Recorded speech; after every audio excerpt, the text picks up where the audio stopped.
Welcome to Bainbridge Island Senior Community Center, Something to Talk About. Monday, Wednesday, and Friday we do this, and we have been having a wide range of topics. We talk about everything from electric bicycles to what to do about your smoke-damaged plants to this Wednesday we're going to talk about affordable housing on Bainbridge Island. So if you want to stay in touch and know what's going on, check out the website, biseniorcenter.org/calendar, or yeah, that's the easiest way to do it. And we'll have the information there that you might find useful. We're sponsored by Fieldstone Communities of Bainbridge Island, which offers innovative and compassionate care up on Rolling Bay. And they have day stay and respite programs too. To learn more, call 360-689-4314 and schedule a tour of Fieldstone's beautifully appointed apartments. Also, I'd like to acknowledge that we are on the ancestral homelands of the Coast Salish people, specifically our neighbors of the Suquamish tribe, the people of the clear salt water. We honor them and we respect them, and we are grateful for their hospitality. Today, we're going to talk a little bit about the idea of being an elder, which is something that our Suquamish neighbors know quite a bit about, a long tradition, which is maybe not as well inculcated in the settler society or the sort of mainstream American tradition, something that we have lost and that we are worthy to regain. And to help us with that conversation is Ann Lovejoy, who is helping to coordinate these inclusion, diversity, equity, and accessibility programs. Thanks, Ann. Thanks, Reed. This is great. I'm so glad we have such a wonderful group of people here to talk about this very juicy topic. I was fascinated that when I was kind of poking around on the web looking for ideas of, questions to ask people, and I noticed that I'd like say 99.9% of things that come up if you look for like becoming an elder is about going into a nursing home. Right? There's very little. I found one wonderful thing about it takes a community to grow an elder, which I thought was a really interesting article. And there are a few things like that. But unless it's really a profound part of a culture, it's really, especially in white America, it's all about putting Granny in the rest home, right? And wow, or becoming an elder advocate for those poor old people who can't help themselves. Oh, I see that. Thanks, Joyce, for letting us know. Nothing. Judy, if you can mute yourself. If you can mute your microphone, that would be helpful. There, thanks. Sorry. So one of the things I'm thinking a lot about is how do we step up as elders, and what kind of training did we have for that? A lot of us had pretty much none at all. Or if there's a robust elder culture, how do you feel making that transition from being what Lena Wilson calls a baby elder to stepping up and being a grown-up elder, right? Actually, Lily, would you be willing to say a little bit about your own, because you get called out all the time as the elder for the Japanese American community on Bainbridge.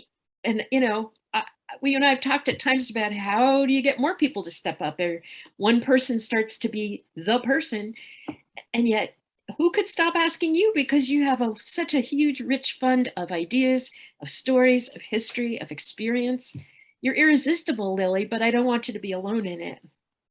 Well, I wish I knew the answer to how I could get more people to participate, because I really am originally one of those who I didn't like speaking in public, and but I felt that especially our history should be told, and I'm actually when my brother passed away, he was a spokesperson, and I felt like someone had to step in and pick up where he had left off, and so but I know it's difficult to get others to participate, and I wish I knew the answer to that. But it is somewhat a sense of responsibility. I think you're right about that you get this feeling like these stories have to be heard. And if no one else is going to do it, I guess it's up to me. And that's great, actually, because look at this room full of people right here. There's a lot of you who have stepped up in similar situations. Like Akuyea, Karen Vargas, would you like to address that a little bit too? You're certainly one who steps up with the right goodwill. Well, one of the things that, I think it's important that we share our life wisdom with others and with our young people, especially, that we can impart some of the knowledge and understanding of situations that we've lived into, and give them a greater understanding of how life can be challenging, and how to make better choices when life presents these challenges, and share our stories and be vulnerable enough to share even when we've been wrong and we've made bad choices, and to be able to share with them, I have not always made good choices in life, and these were some of our, the consequences to some of the choices that I made that were not.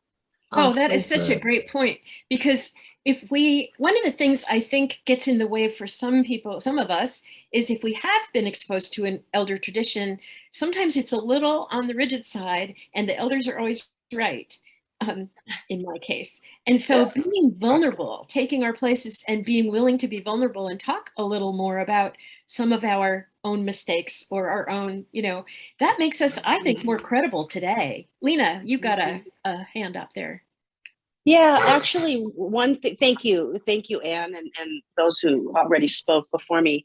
One thing I'm noticing, and you kind of coined the term baby elder. I am a baby elder. I'm in my late 50s, and in our families, in our tribe and stuff, we anybody 50 and up is considered a baby elder until you move along in life. So that's why I'll refer to myself in that term.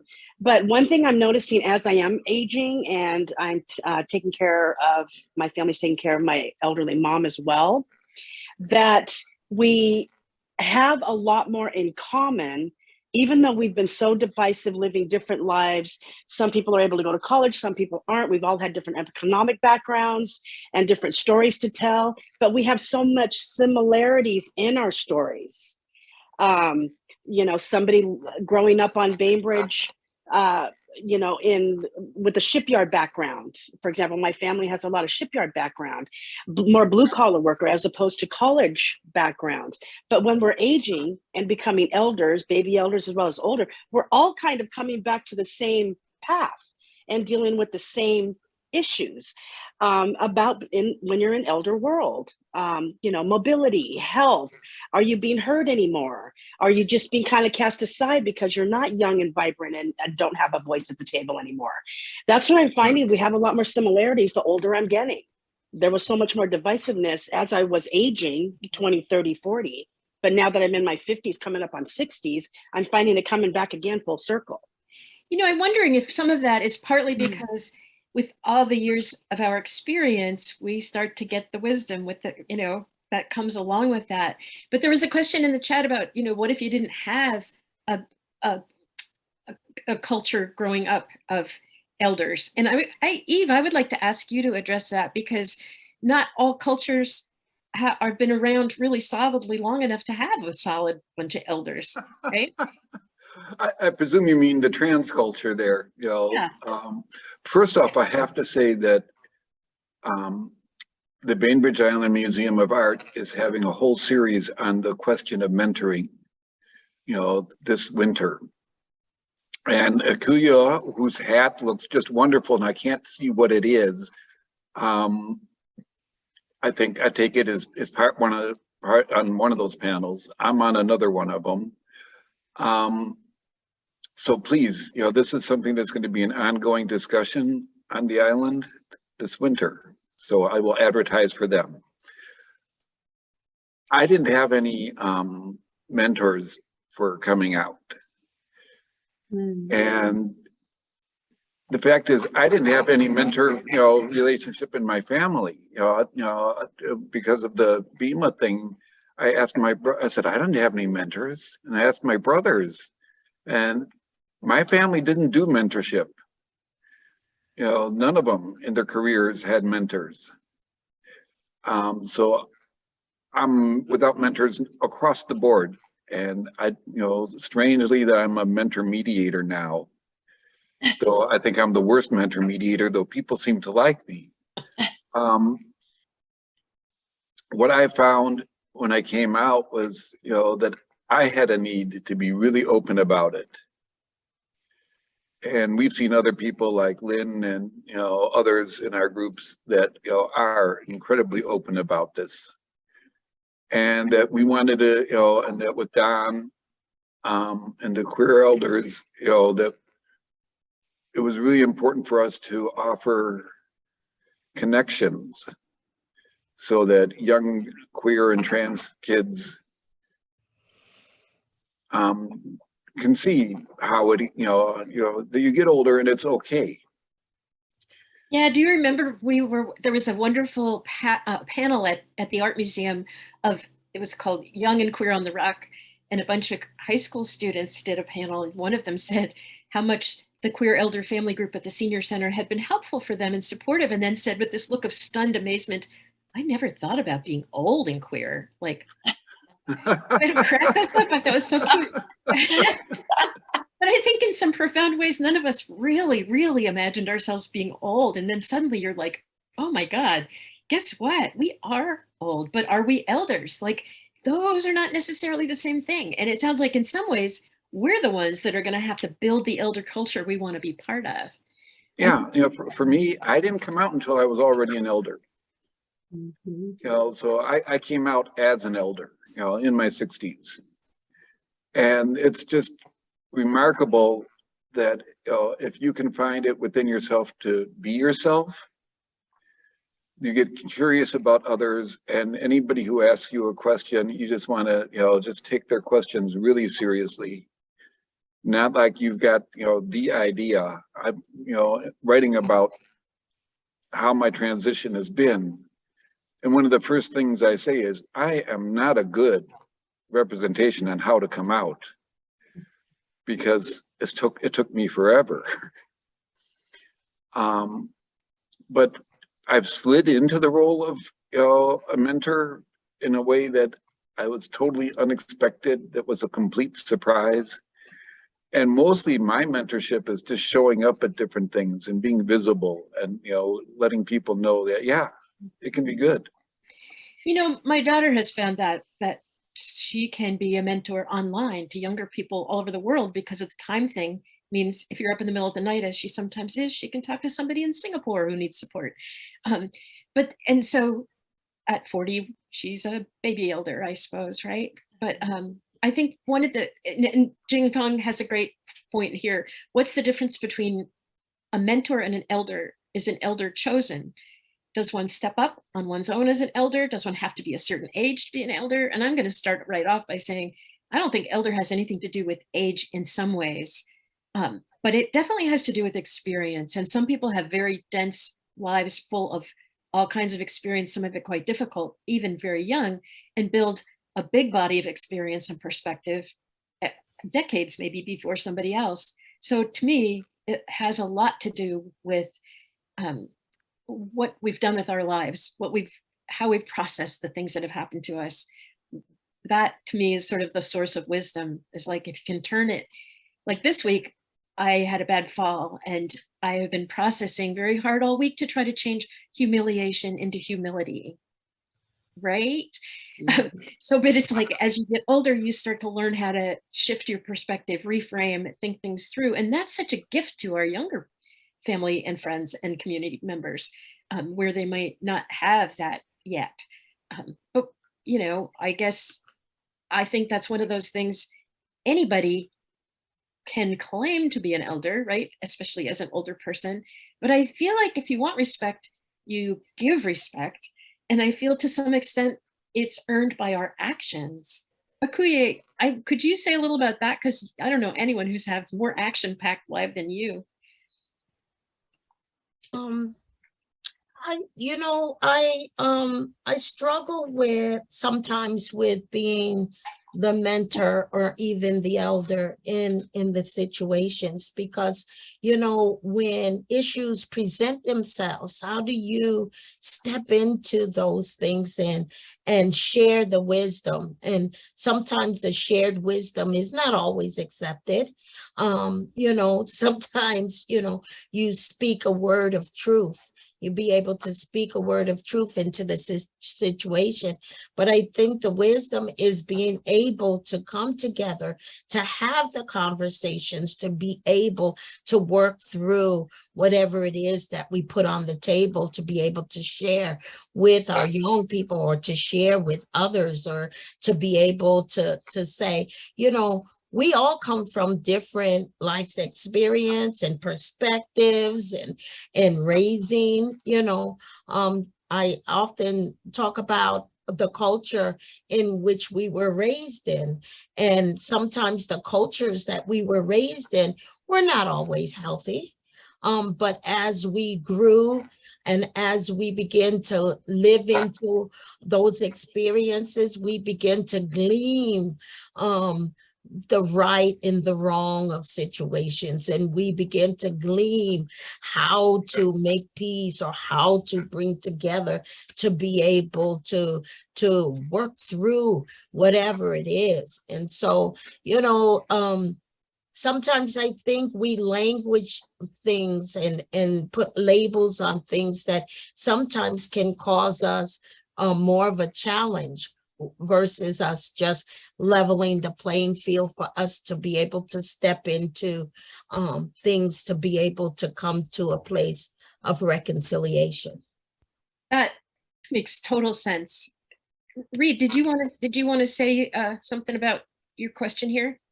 Well, I was thinking about what Jing said and thinking that being an elder is not maybe just a function of age. I don't know. I'd love to have some feedback about that. Like, are there old people who aren't elders? Or do you get to be an elder by default, even if you aren't that wise? And that then mentoring is maybe an aspect of eldering. And as you said, we can be old in some ways based on our experience at a number of ages, given what we've been through or what we've learned. Marianne had a comment too. She's got one. I wanted to say I'm sorry, Anne, that you fell, and that it teaches us that the unexpected happens to the elderly. And I thought it was beautiful that you said humiliation turned into humbleness. And I think that is one of the things as an elder, we have to embrace, that we are vulnerable, and that humbleness will carry us through. When you spoke about nursing homes, I think one of the keys, if you end up in a nursing home, is to stay friendly, so people will help you and not hurt you. So having an attitude of friendliness and openness of mind and willingness to remain humble is important. Mhm. Yeah, absolutely. And humble is such an interesting word in our culture, because we have a very competitive big America culture, right? And even on Bainbridge, I got to say, there's pretty decent element of competition in much of our community culture. And so looking to practice like deep humility, like that, for me, that means, I feel like I'm an elder in a lot of ways, but I also feel like I'm not better than anybody else in some really profound way. Like, I kind of see the beauty in the person and everybody in that, or you'd work to at least. And you have to admit that there are people in my own family that make that challenging at times. But the point is to sort of, it's like, where was I when I was younger? I was much more apt to be judgmental and angry and upset at something. And now I'm much more apt to take a longer view and say, I start thinking about that person, and I happen to know that person, for instance, might have spent the war years as a prisoner, or might have undergone horrendous things in this, that, or the other aspect of their life. And it makes me stop in my quick judgment and slow down and use my more mature judgment to say, maybe gentle handling can turn this situation around better than a sharp calling out. And Karen, Akuyea, you talk about calling in, the culture of calling in, which I love that phrase. Can you say a little bit about that? Yeah, because I'm glad that you're talking about that, stepping into those places of judgment and anger and being upset and coming in with a certain spirit of haughtiness and not humbling ourselves enough to be able to hear and to be able to come together. And that is the goal. The goal is for us to be able to resolve, to us to be able to hear and listen to one another, even when it's some challenging things being said, and not to lash out in anger and judgment and accusation and building on offenses instead of building on how we can walk in love and compassion and be able to show kindness to one another and be able to come to a place of healing.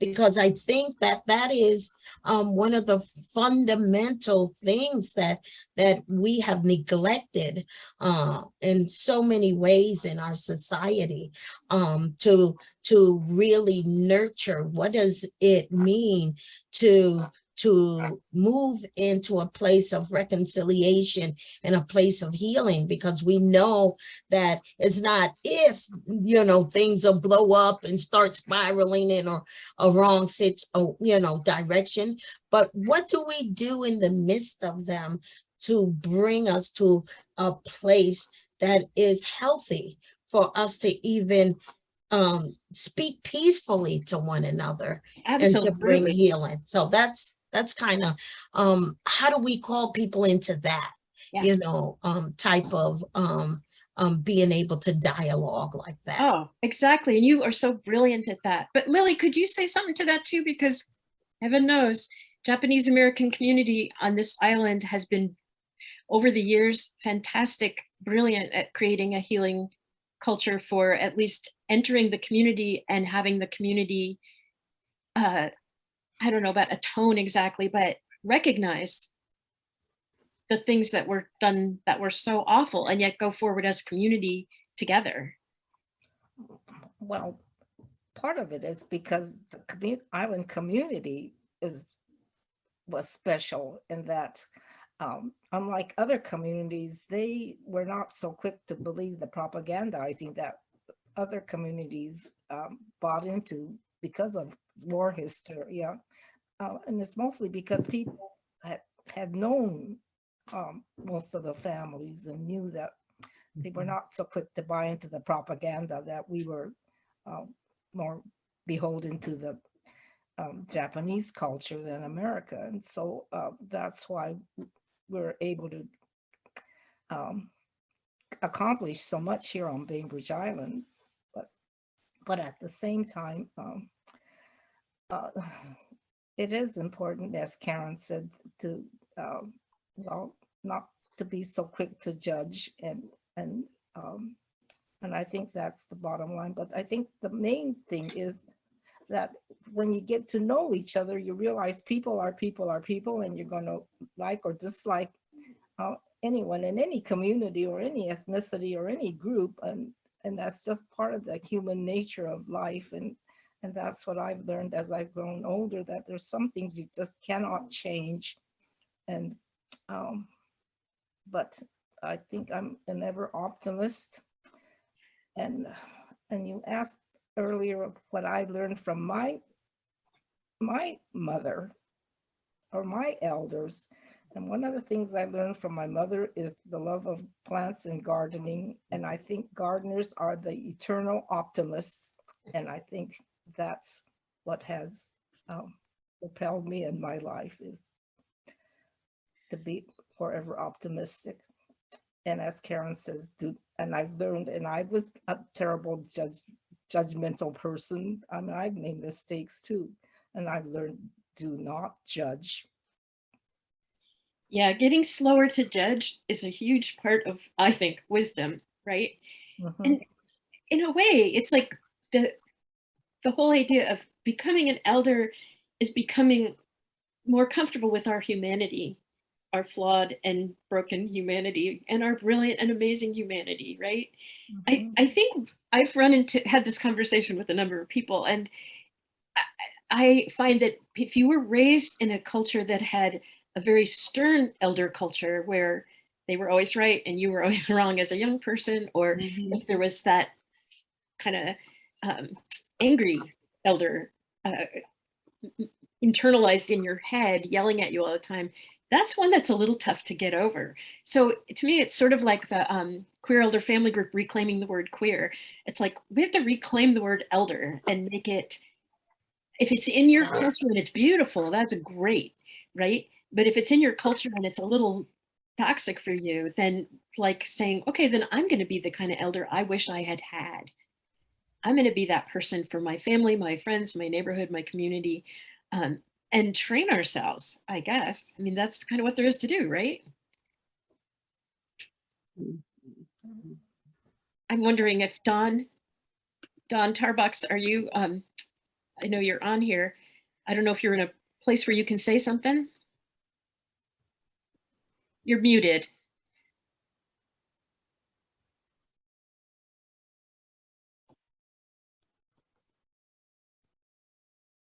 Here we go. Yep. I wanted to bring up the question of elder versus elderly. I really enjoy being an elder. You've all already expressed some of the positive aspects of elderhood, and I've embraced those. But I really don't like to hear the word elderly be used in a negative sense. And I'm sure you all have heard those, heard that as well. Any thoughts on that? Anybody? Marianne? I have a thought. I think that like when Anne is talking, I hear a lot of images on the outside world, like to be a mentor, to be out there. But I find that on my inside world, I look at pictures of my younger self and I go, oh, I really was attractive. And it seemed to me that I have tracked over the ages that I am ugly, and that finally my fourth act in life could be self-love. It's just as simple as that. It's like elderly is an obnoxious word. I don't care what they call me, but if I can love myself and I can keep myself in my own self-love, I know I will be a mentor to my aging process. Oh, that's beautiful. And you're absolutely right. And, for many of us, we did not grow up in a self-love culture, that's for sure. Selfish love culture, possibly, yes. But self-love, not so much. So there's another area where we kind of need to practice and train and help each other out. Betty, do you want to say something here? Well, I'm thinking about Don's comment. The thing that struck me as I think about elder versus elderly, elder to me is a noun. It's about a characteristic of who we are and how we operate in the world. And for me, elderly sort of describes more what I think about as either the physical or mental.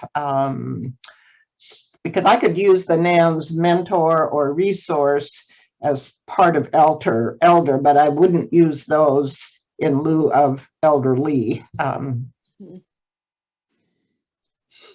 Yeah, and they do feel like different things, really. And yeah, in many cultures, and I think, Lena, you can speak to this, elders are considered to be the holders of wisdom, the holders of perspective, the ones who bring thoughtfulness to a difficult situation. Can you say something about that? Or?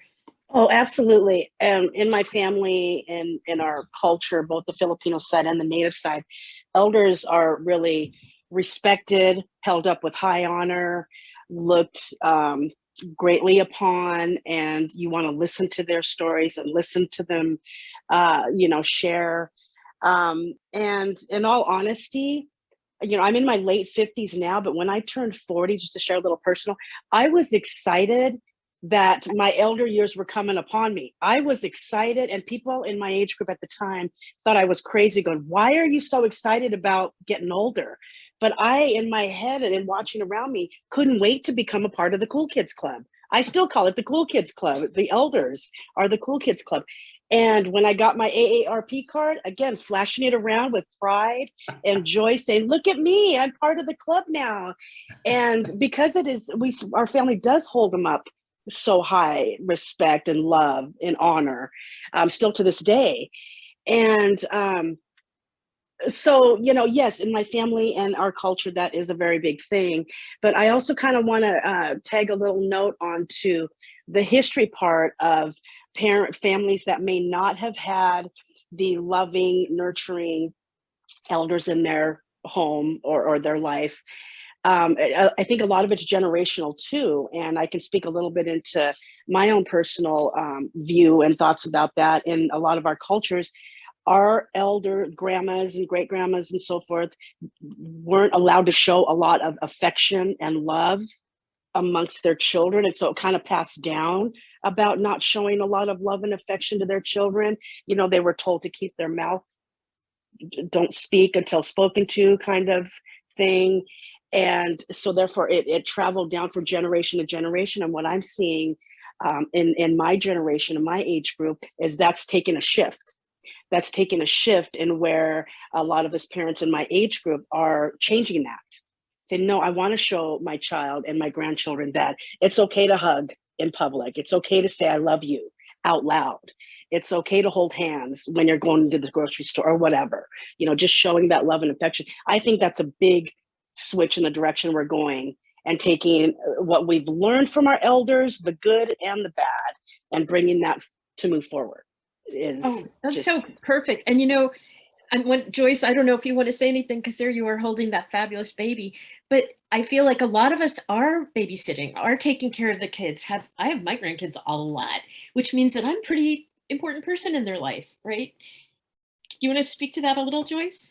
Yeah, this is such a great, I was trying to write it, but it's such a great conversation for me, because I always felt like I suddenly became an elder when my parents died, and all of, you know, and it was all relative to age. But as I think about it, I also have, and this has been going on for a while, where I felt like what I said made a difference, and that people were actually listening. And that has been going on for a while, that I never felt earlier. And I always felt that I couldn't say anything before, or that what I felt really didn't count until I got older. And so maybe that makes me feel more proud to be an elder now. So, yeah, it's like owning the power of it a little bit. Yeah. And So, you know, for some of us, the cultures, if it was a man, they were listened to, but a woman elder had a harder time. I don't know about that, your experience, but. Yeah, totally. Yeah. Thank you, everybody, for your comments. I love what you have to say, Akuyea and Lena, and it's great. Thank you. Thank you. Yeah, it is great. Read. It makes me think a little bit about, I think I mentioned her before, Layla Saad, who's a British writer who did a series. I think there's now a book out, Me and White Supremacy, but she talks a lot about being a good ancestor. And I feel like that's that's sort of the point of being an elder, useful elder, is to try to be a good ancestor, to try to set the table for our kids and their kids after them, to have a framework, what Lena was saying about normalizing affection and love is a way that we can sort of give permission to the future to be better than the past. Yes. And, you know, our kids are 1,000 times different to what we were too, because culture has shifted so fast, partly because of, I think, media and that, you know, explosion of instant communication and all that kind of stuff. But it has put us together in some ways, but it's accelerated cultural shifts in a lot of ways too. And so we, you know, I remember when I was growing up, there used to be a phrase, well, wait till that generation dies and then we'll be able to change. I don't know if anyone else heard that, but I heard that a lot. And I feel like that's not a thing anymore so much, that it's like we are all changing. And a lot of us have learned that we can still change now. You know, there's actually been some great science studies about how the adult brain and the mature brain and the older brain are all more plastic than anyone thought. So we can learn, and we are learning. And I think that's pretty obvious when you look around at the amazing stuff that older people are doing these days. To which I just have to jump in and say, the newer generation say, okay, boomer. You know, what can you say? Jing. First of all, thanks for this wonderful conversation. And this is the first one I've attended with Senior Center, so thank you so much. I just wanted to open up a conversation about what it's like to be an elder within a particular community, and then expanding that definition to be an elder or a resource to everyone in the community, because there feels like there are different responsibilities for being an elder for family, or for a particular race or ethnicity or sexual orientation, or whatever your community is part of. And then there's another part of just opening up that wisdom to all people. And so with that comes, I feel, different responsibilities, and then different levels of knowledge and different questions that will be coming at you. So I was thinking about that, and I was thinking about Akuyea's calling in versus calling out, and how there are moments for calling out that also are coupled with calling in, because sometimes the wisdom of an elder has to point out what's not going well and what has to change. Definitely true. Akuyea, do you want to say something about that? Thank you for that, Jing, because I think it's important when we see things not going right. How do we begin to step into that environment, into that space, and speak wisdom in the midst of it? And you must speak truth to it. And then all voices, you know, we have to honor the voices in those spaces, because we need to hear what their hearts are saying, you know, in the midst of all of it, whether good, bad, or ugly, to be able to sit in and village in and circle in, to be able to be a part of the resolution of things that have gone so terribly wrong, and not to stay stuck in the wrong, that it continues to get roots of bitterness that causes us to cause division, and then you hear the hatred and the violence and the anger coming out, and it just begins to manifest itself. And as it manifests itself, how do we begin to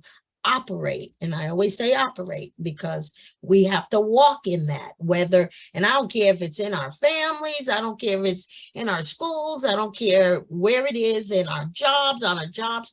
How do you begin to bring order to that? And I don't mean order like, oh, order in the court, you know, that type of thing, but how do we begin to put some what I call some supports in place to bring it to a better place of health, or place of well-being? Or, you know, everybody might not leave the table feeling good, but, you know, can we keep talking until it feels good in all of us, that all of the voice, everything was heard, and that we're now moving towards a place that we can reconcile some of the stuff and not stay stuck? I think that's important.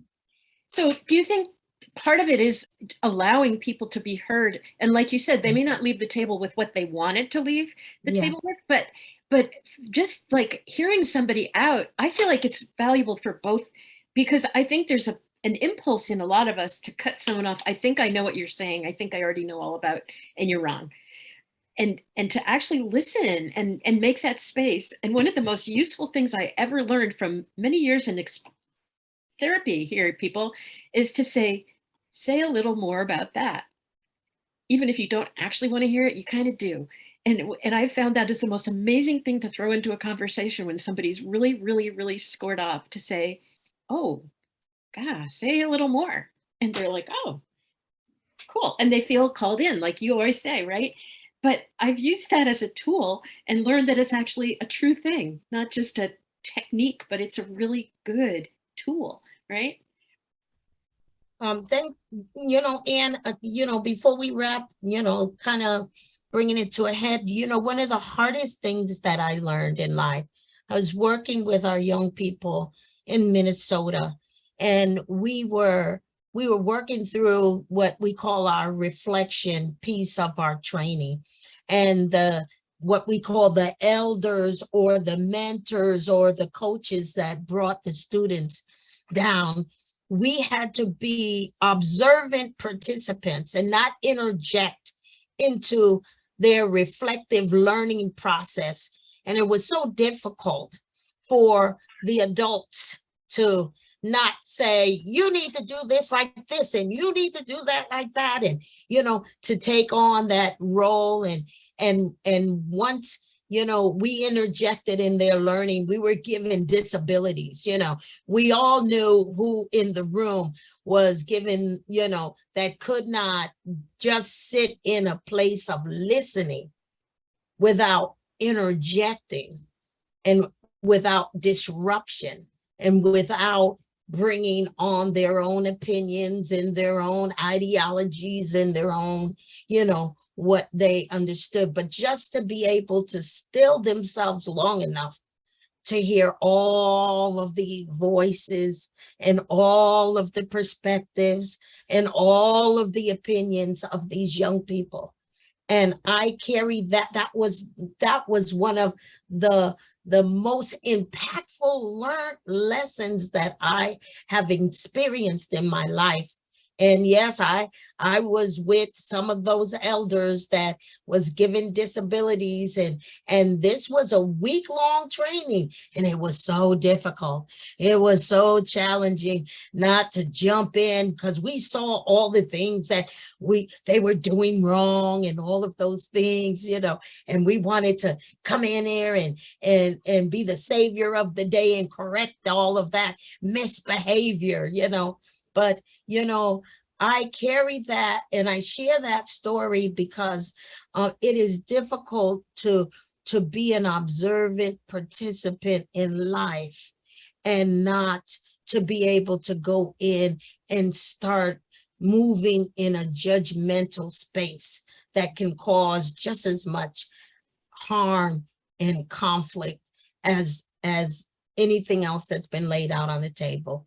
And so it's something that we have to cultivate. I've not arrived in it. I still struggle with things, but something that you have to actively keep, cultivating and really working on yourself in that, because that's what it was about, working on myself. It so is. Jing, you have a comment. Oh, I was just going to follow up with what Akuyea said. And, part of being an elder is to just admit that you don't know. And that sometimes is a really hard thing to do. And when I was thinking about what are characteristics of elders, one of them is that, and someone was talking about humility. You were talking about it, Anne, and so was Marianne, that humility to say, I don't know, and to recognize that, especially with youth, that peer-to-peer communication and wisdom is more powerful than sometimes than elders telling young people what to do, because they certainly know things that we don't know. And they certainly know how to navigate the world in a way that we don't know, because they've done Legos all their life, kind of thing. I also wanted to comment on Reed's comment about our role as community elders. What Lily was saying is having the courage to speak up in places we might not, when we might have been silent before. And I think that's also an individual journey, and especially for certain cultures. And so for someone who grew up in a Chinese and Filipino home, speaking up is not the first thing that I will do, but certainly something I have learned to do as I have aged, and to do it directly and respectfully. So, and had that conversation with someone the other day, someone who's in their late 50s, and saying that even when they encounter racist acts, and even though some people do see her as an elder, it still can flummox someone to say, I don't know when to speak up. And then when they do speak up, it still is an act of courage for her. It doesn't come with, I'm going to take them on, no problem. For a lot of people, it still takes bravery. It does. And that courage and humility, to me, like, if we want to be respected, we need to be respectful. And entering a conversation respectfully, I think that's really a huge piece of, hopefully that comes with maturity. Betty, you have a... Well, the conversation about our role, if we're a mentor or a resource or an elder, and a couple of things remind me, during my career, we did a lot of learning about how to be effective leaders. And one of the phrases that I really liked from that is, leadership is voluntary fellowship. So if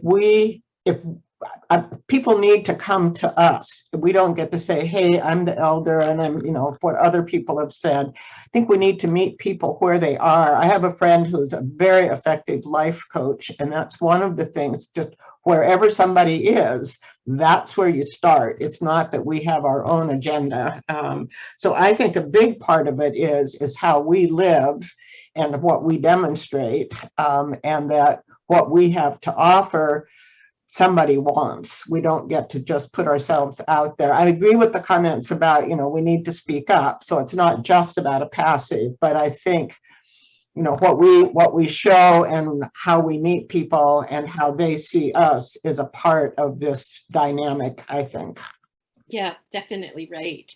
Lena, what would you say about stepping up as opposed to listening up, or together with, I don't know. You talking to me? Lena, yeah. I just kind of probably want to reiterate what was just said about becoming older and finding yourself having a little more courage to speak out and tell your story. When I was younger, I wouldn't even have thought about jumping in a group setting and telling the truth about what I feel like becoming an elder, or what it's like being in the Pinot. And I think age does have something to do with that. But, I don't know. It's very convoluted. There's a lot of moving pieces in my brain right now about how to articulate this.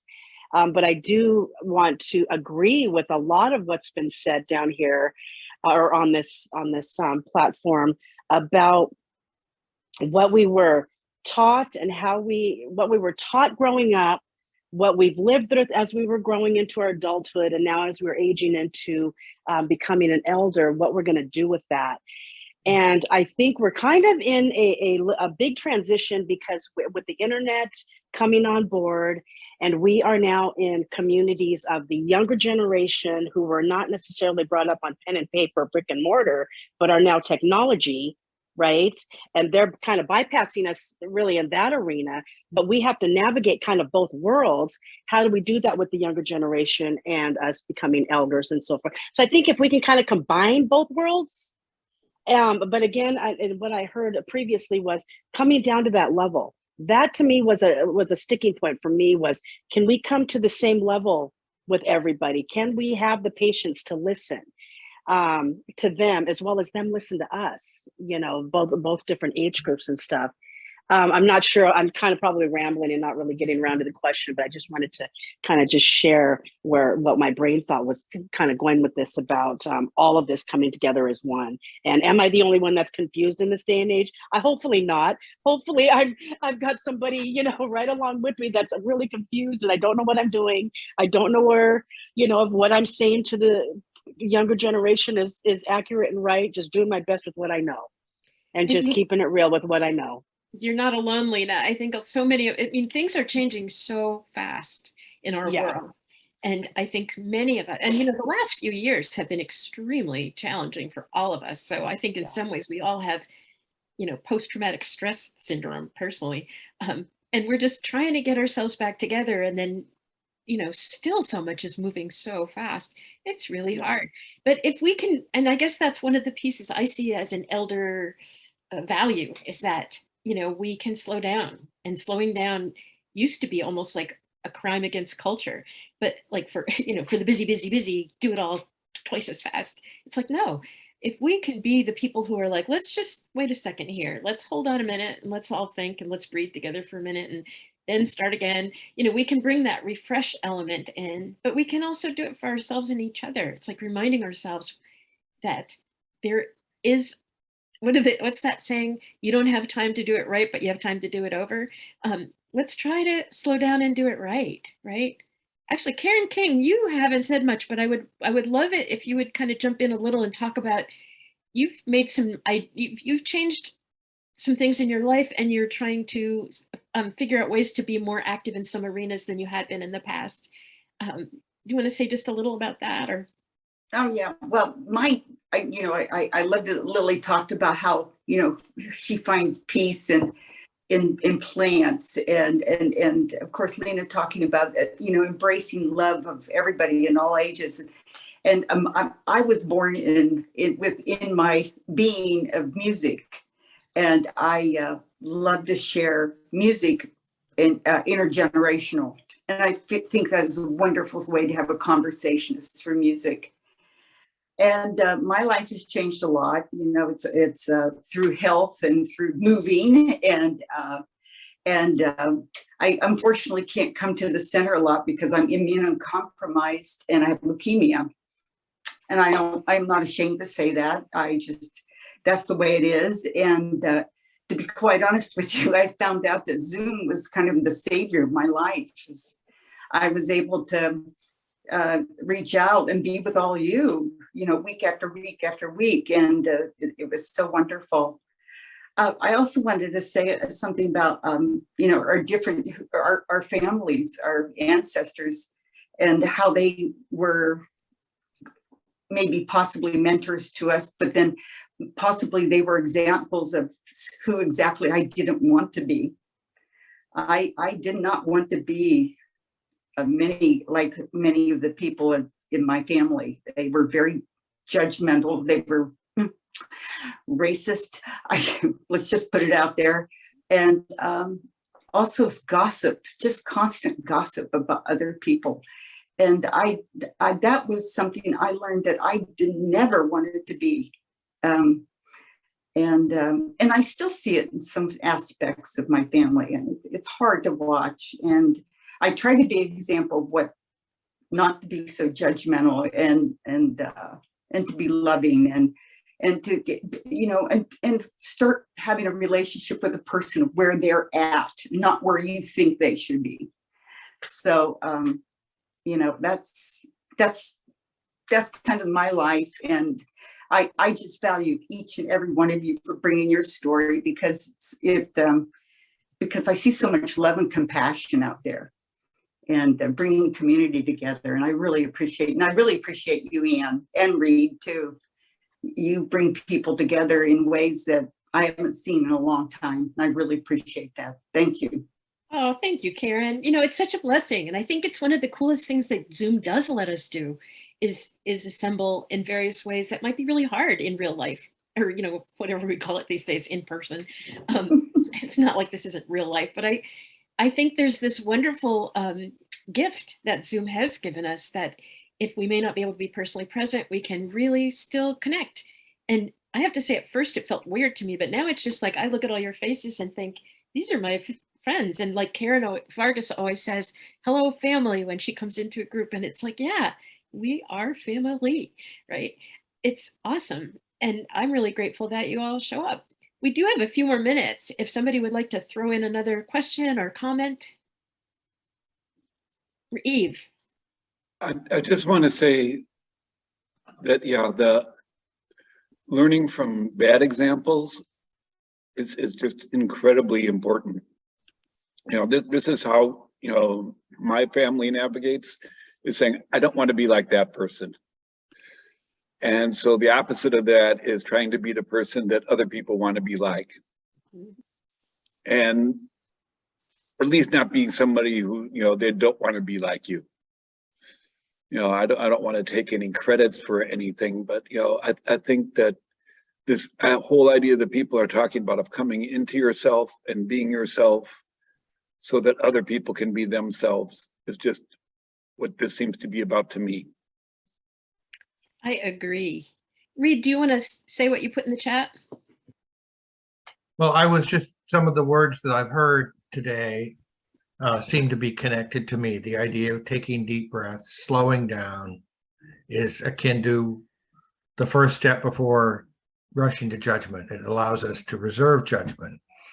And that authoritarianism, I think, often works to try to make us move quickly or to not consider and so by slowing down, by reserving judgment, it may be the first sort of step that we can take to resist authoritarianism. And it is a very scary time in our world with both,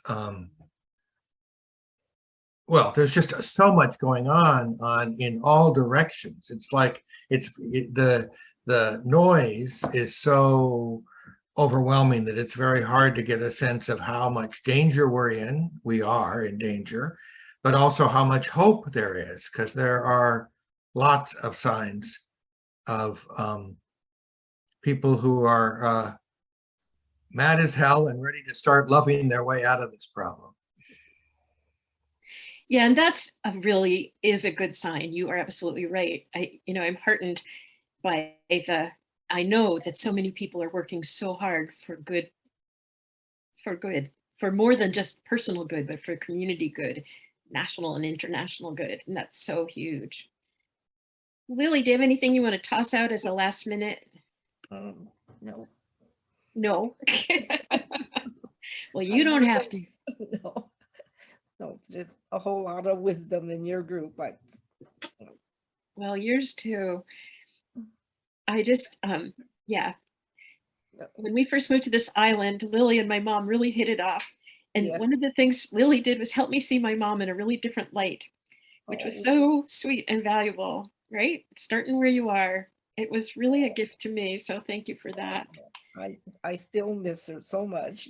She was a pretty special woman, your mother. And those wonderful, deep, multi-generational friendships are part of what help us, I think, as elders connect to the generations before and after us, right?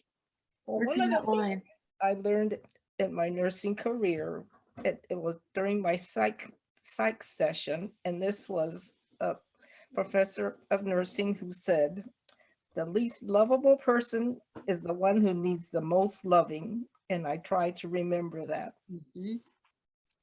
Yep.